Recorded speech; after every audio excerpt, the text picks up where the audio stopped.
Good afternoon, everybody. On this Tuesday, May 13th, 2025, I have all of these stories for your rush hour ride home. And on today's episode, we'll be discussing all of the trials that are going on. From the Diddy trial, Cassie is testifying, to the Kim Kardashian jewelry heist trial, where she says, as she testifies in Paris, that she felt it was a life or death moment as she was robbed at gunpoint. We'll have that, plus the Golden Bachelor has a new air date, Hump Day, and is the Bachelor canceled? We'll share our thoughts on that. Plus, Lively versus Baldoni, PR crossfire, as we have PR agents throwing bows at each other. I'm going to share what they had to say. Pretty fascinating stuff. It is getting dramatic. Who would have thought the sassy PR ladies is where all the drama would be? But that's it, and we're here to cover it. They always say, like, people that work in PR, their job's to do good PR for other people, but behind the scenes, below the iceberg, as below the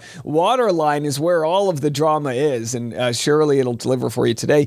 Then we've got new thoughts on Qatari flight, as a unearthed video shows Donald Trump bashing Qatar, whatever you want to call it, for a lot of their issues. And I've said, having toured Qatar and Doha, I said the same thing. I was a little, I don't want to say sketched out because it's a beautiful area, but there's a lot of human rights issues going on over there. And now I guess you turn a blind eye when you're receiving a $400 million flight. Well, Pam Bondi was a lobbyist for Qatar and received over $100,000 a month. So is this all tied together? It's dodgy, to say the least. Those stories and more, it's all happening right now on The Rush. Well, I've been promoting this more on the end of the episode, but I wanted to let you guys know at the beginning of the episode that I've totally revamped my social media. I've hired a social media expert. Her name's Danielle. She's been fantastic, and she's been putting together... Hi, Danielle. Good to see you. She's been putting together all of the best clips of every episode. It takes a lot of work to do what she's doing. The channel's grown by a bunch, and if you guys do want to comment on any of the hotbed topics that we are discussing, you can see robust reels on Instagram at The Rush Hour with Dave Neal. Let's get to 10,000 followers over there. Plus, we've got D Neals on TikTok, DNEALZ on TikTok, and of course, my normal Instagram, D Neal. So that's where all the content is, and you can go check it out, leave comments. You can share it with your parents that might have different views than you do, and we can crack the cycle and educate people about today's issues. All right, well, speaking of our parents, the Golden Bachelor, everyone's golden dad, will be premiering this fall on Wednesdays, and it's at 9 p.m. A little late for the Golden audience. I'd rather have that go at 7 p.m. Either way, it's at 9 p.m. and it's only an hour long. This is not a good sign for the Bachelor franchise. It's kind of like it's doing a slow death right now, and as of right now, there is no mention of filming of the next Bachelor. As we know, the show is taking a year off from Bachelorette, and some people are asking, was this Jen Tran's fault? Quick answer, no. This show's been in decline for a while because it's not taking any bold choices and it's kind of bland and all of that. It's giving people the hits and it's not releasing any new material. But the question was asked of Jen, Bachelor franchise is in shambles because of you and Grant. I guess that's less of a question, and here's her thoughts. No. You guys are looking at this all wrong. I was actually such an amazing Bachelorette, and my relationship ended in such success that they can simply never find anyone to replace me, because my season will be forever ingrained in your little brains and you're never going to get out of your heads. Hey, speaking of good PR spin, that's it. Yeah. Why? It's perfect. Why keep doing it? It ended on a high note. Now, of course, the show's been in a decline for several seasons. My main belief is that the audience has become too perfect, wanting perfection. And whenever anyone says or does something wrong on the show, they kind of get soft canceled. And why would anyone want to go on a show if, everything you do gets scrutinized? I mean, to be quite honest, the people that are judging the show, they would never go on, right? They're anonymous, so they're showing that they would never go on. And so anyway, because of that sort of perfection mindset, I think they have a hard time attracting good talent. Maybe the show will fall out of the limelight and then people will be fun again. And again, I'm not saying that people shouldn't be held to a high standard, but do you want debauchery on screen or not? That's what it comes down to. And speaking about disturbing behavior, Cassie is testifying today in the Diddy trial, says, I was scared to say no to Diddy over freak-offs. So we don't have any video of this testimony, but the updates are pouring in. She told the jury she had no time to do anything else but have a freak off and then try to recover. She testified the longest freak off lasted for 4 days. And again, these freak offs, the baby oil, I mean, it sounds like a nightmare. And people will say, well, you took all the gifts and this and that. But it's like, look, we saw the footage.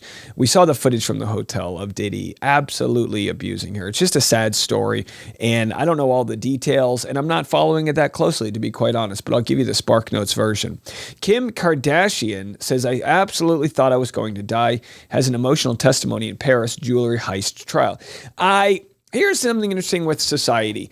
I'm sure most people don't feel bad for Kim because it's hard to have empathy for someone who's so wealthy. I mean, it really is, right? But you have to put yourself in someone's shoes. Whether you've got $1 million diamond rings on or not, when it comes down to it, family's family and life is life. And she, of course, was targeted as she was at the fashion event, and she had millions of dollars of jewelry on her, which, you become a target when you wear stuff like that. I'm not blaming her for that. She testified in France today in the highest profile robbery trial the country has ever seen in decades. Her account of the heist that captured $10 million worth of her jewelry was emotional. There's the photos, or excuse me, not photos, a sketch drawing, very good sketch drawing there of her. They got the curves down, lots of curves. You don't want to get the curves wrong in the sketch photography. She took the stand and tearfully told the court, I absolutely thought I was going to die. She described 2 men dressed in police uniforms wearing masks, held her at gunpoint as she wore nothing but a bathrobe, fearing the worst. So they overpowered a concierge outside her hotel apartment. They tied her up, left her in her bathroom during a Paris Fashion Week visit, and then absconded for millions of dollars of loot, including a $4 million engagement ring given to her by then husband Kanye West. All right, well, we'll have to see any updates of that trial, but she's there in Paris giving her testimony. She says, I came to Paris for Fashion Week, and Paris is always a place that I love so much. I used to walk around the city when I woke up in the middle of the night at 3, 4 to take walks around the city. I always felt really safe. I'd stop in little hotels for hot chocolate. It was magical. But when I came for Fashion Week during that trip, it changed everything. Her voice was breaking. She looks up and apologizes, wiping away tears. She says her sister, friend, and mom were out for the night. We were leaving the next morning, and I was just packing up at 3 a.m. I was just getting ready to go to bed. Clearly difficult for her. Her voice quivers, and she's fidgeting. She says she heard noises on the stairs and called out for her sister, but no one answered. 2 people came into her bedroom who she thought were police officers. Kardashian's mother, Kris Jenner, sitting on the bench right in front of me, is clutching a paper, and everything seems emotional. Kim says the men had brought upstairs a man, the night receptionist, Aberdeen Utaki, who was handcuffed. She recognized him. I obviously was very confused when they first walked in. I had to make sense of what was happening. So they there was the night guard. They overtook him, handcuffed him, and barged in, stole everything. So just a wild story indeed. We'll give updates as that comes.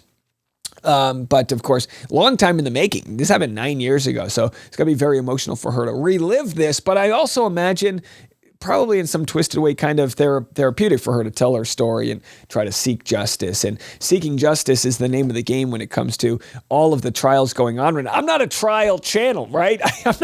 But we got Clayton Echard, Baldoni, we've got Kim Kardashian, Diddy's on the ropes. I mean, this is a lot going on here. Well, third-party defendant JonesWorks memo of law in support of its motion to dismiss Jennifer Abel's third-party complaint seeking indemnification. What the hell does that mean? Well, I'm going to break this very sassy letter down to you guys. What was said by the PR folks at the heart of the Baldoni Lively trial. This coming after a quick word from our sponsors. Today's podcast is sponsored by Rula. Finding the right mental health care should be simple and affordable, but for many, it's not. Finding the right provider can make getting help feel overwhelming. That's where Rula comes in. Rula connects you with in-network licensed therapists that accept most major insurance. Their users typically have a copay of $15 per session, making therapy more accessible than ever before. From finding the right therapist to helping you schedule appointments and monitoring your progress, Rula is there to help.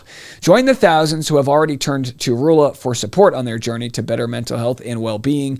Getting started is easy. Just visit Rula.com/rush hour today. When you sign up, they'll ask how you heard about them. Please support our show by letting them know we sent you. It's a simple way to help us while you take the first step towards the care you deserve. Go to RULA.com/rush hour now and connect with a licensed therapist who truly cares. Your mental health matters.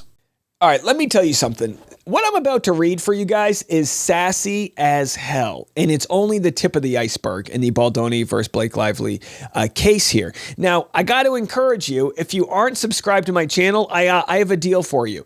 If we get 200 new subscribers to this channel today on YouTube, I will read the full complaint in a separate video. I'm telling you, it's worth it. I just don't have the time now. It's about a half an hour extra content. So if you want that free content, double check, make sure you're subscribed. If you're not, hit the subscribe button. If we get 200 by end of day, I will have this up for you tomorrow. Scout's honor. All right, let's get into it. Here's the preliminary statement. This is going to make you want to hit the subscribe button here. And again, this is by Joneswork, the company that ended up spilling the beans of the private text messages to Blake Lively through a subpoena. The subpoena, though, was a sham subpoena by Van Zandt, a defunct Blake Lively company they used to get these to extract these text messages from Jen Abel. Jen Abel was the person who was going rogue at Joneswork and ended up, leaving Joneswork to work privately for Justin Baldoni. Here is the preliminary statement from Stephanie Jones, aka Joneswork. Desperate to avoid paying the piper for her actions, Jennifer Abel throws yet another outrageous allegation at her former employer, Jonesworks. But her ever-increasing parade of inapplicable statutes and claims cannot change the reality. Abel went rogue. She suddenly this is kind of like a movie trailer. In a world where Abel goes rogue, she ruthlessly pursued her own career advancement by leading an unsanctioned smear campaign and pinning it on her employer, Jonesworks, while contemporaneously with Melissa Nathan spearheading a Business Insider hit piece against her boss, Jones, stealing confidential documents, poaching clients, and seeking to ruin Jones' decades-built reputation. Her duplicitous plan nearly succeeded until Joneswork caught Abel red-handed. Now Abel brazenly seeks indemnification from the employer she betrayed and sought to ruin. Her claims are as meritless as they are outlandish and should be dismissed. Abel's claim for indemnification fails under even minimal scrutiny because such relief is unavailable where she was acting in her own interests, which she actively hid from and were opposed to those of Jonesworks. That was exactly what Abel was doing. So then they share the text where she admits that she started to discuss leaving the company weeks before that happened. And now look, everything she's alleged to have done is pretty normal that you do, like you make your exit strategy. It's just the fact that Jonesworks has the text messages and all of that. Now, as far as Stephanie Jones having a immaculate, public perception of her decades-built reputation, as far as I can tell, she was pretty hated by a lot of people already. She seems pretty cuckoo for Cocoa Puffs, if you ask me. Don't sue me, Stephanie. She seems like an absolute nut job. But, does she have a claim here that they poached her client?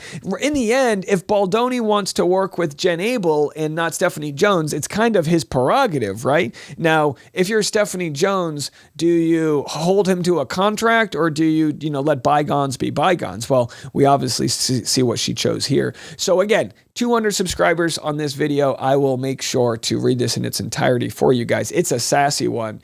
And there's other Baldoni news. Leanne Newton posted this. Venable LLP files a motion to quash Wayfair subpoena. Now, who is Venable? It's actually the legal team behind Taylor Swift, which is different from the subpoena to Taylor Swift. This was a subpoena to Venable.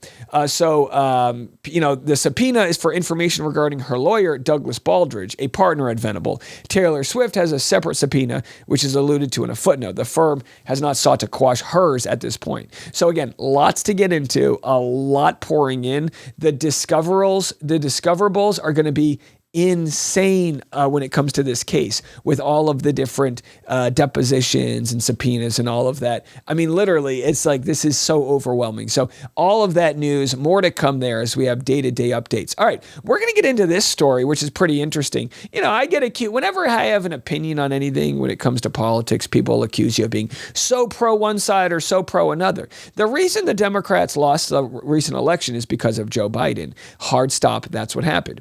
Not necessarily Joe Biden's fault, but the fault of the people around him. Now, and I truly mean this, it's the fault of the press that didn't put pressure on him. You know, initially he was only going to be a one-term president. He was going to be a president to defeat Donald Trump, and then they were going to bring in new blood. And as we saw at his debate with Trump, it was so bad that he ended up leaving the election, and nobody thought he was going to leave. Nobody thought he was going to leave the whole process. But he did because it was horrible. It was horrible.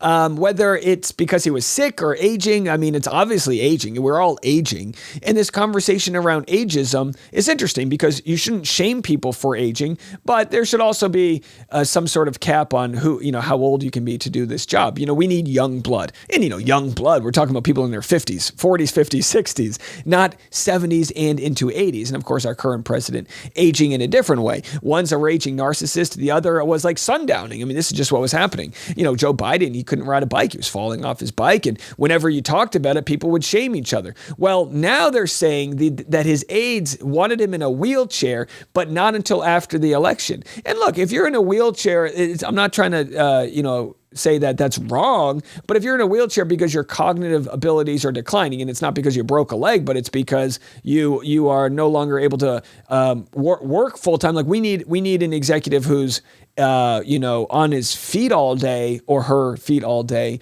working to bring back our country, right? Well, here's what what's interesting. This is what Jake Tapper had to say, and again, he was part of the problem. Jake Tapper was part of the problem, but he wrote a book called President Biden's Decline, Its Cover-Up, and His Disastrous Choice to Run Again. So here's what he has to say. Jake Tapper here. Alex Thompson from Axios and I wrote a book. It's coming out next Tuesday. It's called Original Sin, President Biden's Decline, Its Cover-Up, and His Disastrous Choice to Run Again. The book is drawn from more than 200 interviews with mostly Democratic insiders, almost all of them after the election. And one of the things we were shocked to learn, the White House physician, Dr. Kevin O'Connor, talked about how if Biden had one more fall, he might actually need to be in a wheelchair. But now what's tough is that the economy was actually pretty robust at the time. The stock market was doing really strong. Inflation was trending in the right direction. He brought the CHIPS Act back, which was bringing a lot of tech jobs back to the country. There was a lot of good things going on, but the Democratic Party needed a primary. It wasn't a normal election. Normally, if you're Obama, you run your first term, they don't run a primary. It's assumed you're going to run for a second term. In this case, you needed a primary. You needed to sharpen who's the best candidate by having robust debate, town halls, and all of that. And they didn't allow that to happen. And in conclusion, that allowed the other side to say, look, you're supposed to be about democracy, but this isn't even the will of the people because they anointed Kamala, blah, blah, blah, and she didn't have time.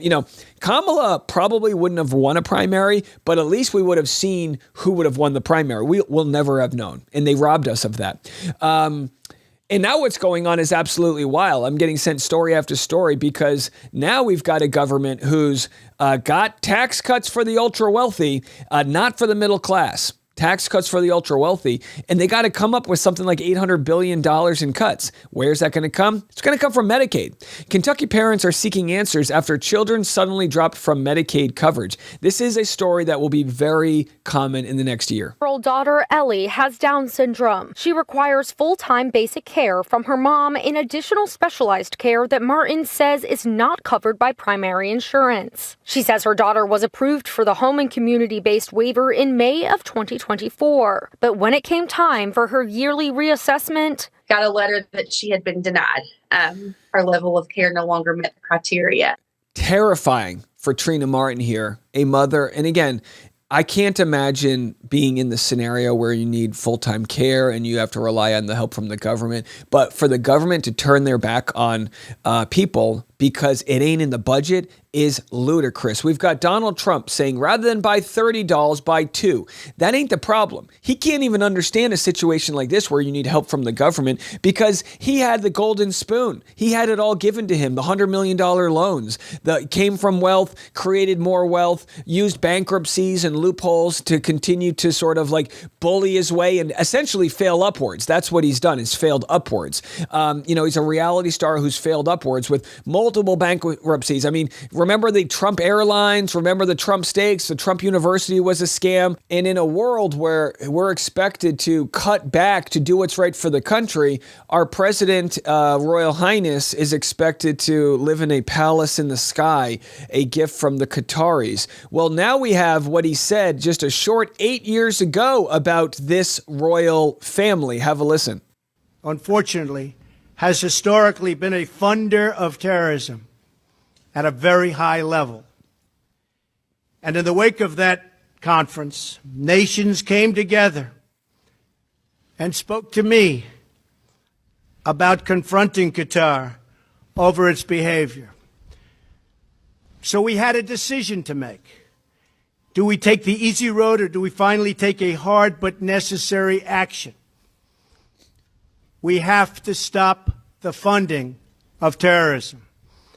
It's going to be very interesting. Mr. President, what do you say to people who view that luxury jet as a personal gift to you? Why not leave it behind? You're ABC fake news, right? Why not? It's only ABC. Well, a few of you would. Let me tell you. So then he gets into his golf story there about why he should take the deal. So 8 years ago, he wasn't negotiating with Qatar because they supported terrorism, and now we're A-okay with it. I mean, it was very interesting. When I went to Qatar, it was really just as a layover, as on a baby moon trip to the Maldives. I was there the day that the terrorist attacks hit Israel in October of 2023. And of course, we didn't know at the time. We were literally flying over the Middle East from Qatar back to, where the hell were we going to? Los Angeles at the time. And it's absolutely wild, the amount of wealth that exists in Qatar. But everything they have is all sort of like, I don't want to get into the specifics of it, but lots of human rights issues. They'll bring in migrant workers, take their passports, have them build all these, stadiums for the World Cup so they look all tip-top, but they don't have any rights. They've got different train cars for those that are, basically immigrants, foreigners that are working, called Bachelor cars. They're not allowed to eat at the same restaurants as people that are from there. It's very bizarre. And I saw that and I was like, I don't know. And, I don't want to get into the whole cultural thing, but the class system is very obvious there. And again, we have it here. We have a class system here. Maybe it's a little bit more discreet, but we're here to speak up against that. And again, we're here to speak up against how insane it is that we're even floating the idea about taking this luxury gift. So here is another thought about the luxury jet and why this is just not a good idea. What would the Qataris want out of an exchange like this? Would they just give him a $400 million jet, Stephen, for nothing in return? Well, that's not the Qatari way, for nothing in return. I think it should be obvious to everyone that the Qataris, as well as a number of other states in the region, have used their vast wealth to buy influence in Washington, D.C. And this is just the most obvious and stomach-turning manifestation of that when it comes to the Qataris. The Qataris have invested in many different areas in Washington, D.C., from think tanks, media outlets. They have invested in president's advisors, as you pointed out. And what they are trying to do is to ensure that their voices are heard, that they are beyond criticism in Washington, because there is a lot of criticism of the Qataris and their role in supporting different extremist groups around the region, or allegations that they so again, it's like we said with economics, there's no such thing as a free lunch. Now, when I was in Doha, in Qatar, I was in the Souk, what's it called? I just want to make sure I get this right. Souk Waqif. and it's like their sort of town sort of market center, and it's beautiful. It's really interesting. It burnt down in a fire like around a decade or two ago, and they rebuilt it. So it really kind of has this vibe like it's Disneyland. Like it's all rebuilt to be, very, very old, centuries old, but it's really not. And then they've got this beautiful artwork, and I'm like, oh, this artwork's really nice. But then you realize all the artwork is just like, a designer from France, and they paid for it. It's essentially really rich billionaires, even trillionaires, I believe. Because they sit on oil. There's oil in this land, and that's where all the wealth comes from. And they kind of purchase all this culture. And I don't know. I just come from a place where culture is created in communities like the Lower East Side in New York City, or certain arrondissements in Paris. Like culture comes from Berlin, post-communism. The culture comes from these struggling places where you create art because it like tells your story. That's where culture comes from. You don't just buy it and ship it in. You don't just buy presidents. At least we shouldn't live in a world where you get to buy a conversation with a president. You meet at the table with the United States of America because you have something to offer. Now, I understand for many, many presidential, terms, there's been the bending of the knee to the Middle East, but there's clear human rights violations. And why are we even negotiating with certain countries? I'm not saying Qatar, but other countries where they'll kill a journalist in plain sight. We should be taking hard stands against that. But these quote unquote allies are purely because of the oil that exists underneath the ground. And what we're seeing here is Trump, going back on his word from 8 years ago. Here we have another response. What if it was Hunter or Joe Biden and trying to say this is hypocritical and trying to take a principled stand? Since we're talking about an airplane, here's an airplane reference, right? There's different wings of right-wing media. There's different cabins on this plane. There are conservative outlets like National Review that support lots of parts of Trump's agenda, but are often critical of the man himself. So National Review is out with an editorial this morning calling this a poison plane, saying this gifted 747 is ethically suspect and made worse by the fact that Qatar is no friend of the U.S. That's National Review. But even figures who are very closely aligned with the president. I mentioned Laura Loomer. She has been outspoken on we also showed Ben Shapiro as well. But here's an interesting one. Audio down there. Here's an interesting one. This is Pam Bondi, of course, the Department of Justice. She's the Attorney General. She worked as a foreign lobbyist for Qatar. She was paid $115,000 a month working for Qatar. She's now authorizing Trump's luxury jet gift, and then it shows here some of that information. So again, this is again. You want to talk about Joe Biden's son, Hunter Biden, receiving money from Ukraine as he sat on the board of directors? I'm all about it. I'm all about draining the swamp. The problem I have is, how do you drain the swamp? Well, when you drain the swamp, you don't then put up a landing strip for your new $400 million jet. And people aren't having, people that are a pro-jet, it's just another litmus test to show folks that are not debating this fairly. And you see people like Laura Loomer, and you see people like Ben Shapiro, and even if you disagree with them on 99% of the things, at least they're calling a spade, which is, this is wrong. I had people say, well, what if Joe Biden did this?